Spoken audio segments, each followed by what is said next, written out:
going on, guys? Welcome back to the channel. Oh, welcome if it's your first time here. Well, guys, you'll never guess what I saw at the Dollar General store yesterday evening.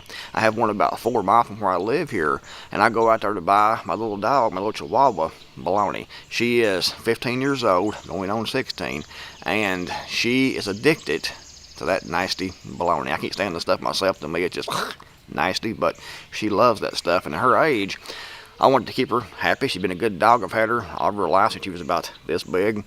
And so when she gets low and she wants some more, I go buy her some more because I want to keep the little dog happy because, like I said, she can't have much more time left at her age. And she's already outlived most dogs at 15 years old going on 16. So I went out there to pick her up some bologna and a couple of more things out there at the dollar store. And I went in and I went through and got what I needed and things, and I go around and I get in line, and now they have stopped using the self-checkout counters at the Dollar General store because people are stealing so much stuff and they lost so much money. I was told that they lost I think it was $28,000 at this one Dollar General store right here that's close to my house that I go to. $28,000 in a year they lost through shoplifting because of those self-checkouts. So they've closed those down, and now you only have one cashier to go through. So I was there waiting in line, and there was about 2 more people in front of me, and I had a few things in my hands here. And I was standing there, and a guy came around behind and got in behind, me waiting in line. And I smelt the most god-awful stink I've ever smelt in my life. And it was that guy that came in and got in line behind me. And it was so bad that I came really close putting my stuff down and walking out because I couldn't hardly stand it, because I was standing there and it smelled so bad that I was actually going because I couldn't hardly stand it. It was making me sick in my stomach, and I was just about to throw up. Took everything in my body to hold that down and not actually throw up because it smelled so bad. Now there's a difference, and if you go out and you work and you might be sweating, you might have some underarm smell or something like that. That's different because that does happen to everyone. I'm not talking about that. This guy smelled like burnt cheese, and burnt cheese mixed in with diarrhea. I mean, it was awful. The most awful smell I've ever smelled in my life. And he was standing right close, and I would move up a little further, and he would move up further closer to me, and took everything I could hold together to not put my stuff down and leave or not throw up on the floor. I made it, but that was the most awful smelling human being I've ever smelled in my life. And like I said, it wasn't because of like underarm smell from working and sweat.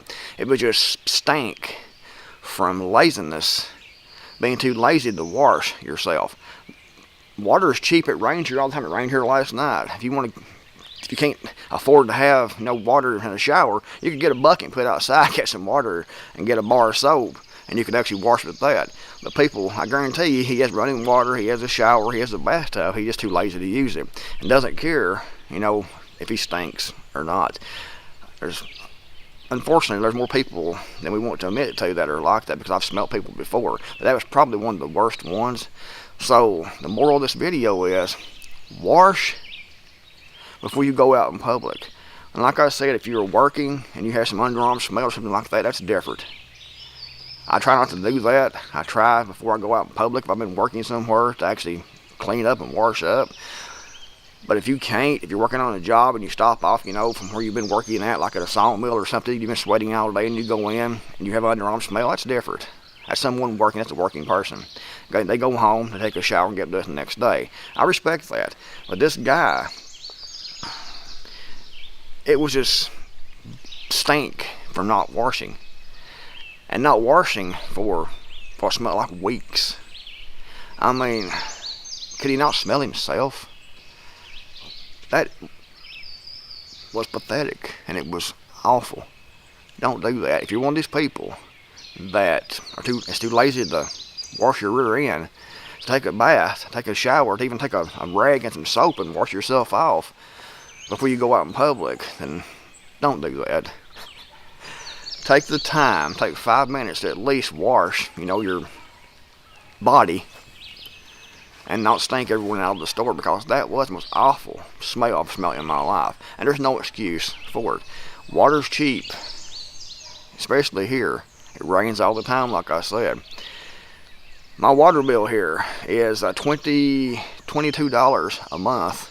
It's what I usually use here, and that's a standard fee for 2,000 gallons or less to run through. If you go through over 2,000 gallons, I think they charge not much more every 100 gallon. I'm not sure what it actually is, because mine don't run over that. And I use a lot of water here, you know, with my garden and things like that when it's not raining.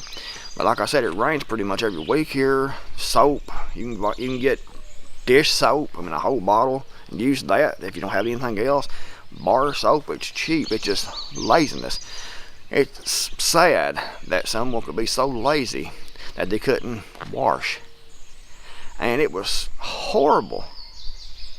How could he not smell himself? I mean, really. And I want to know in the comments below, have you had a similar experience in the dollar store or Walmart or wherever, smelling someone that stunk so bad that you were actually dry heaving and couldn't hardly stand there without throwing up because it smelled so bad. It smelled like I said, burnt, rotted cheese and manure. That's what it smelled like. It was horrible. That's what it was. Anyway, comments below. Have you experienced this before? How did you handle the situation? Let me know in the comments below. If you liked the video, give it a big thumbs up. Thanks for watching from the Creekmore Manor, and I'll see you all in the next video, hopefully.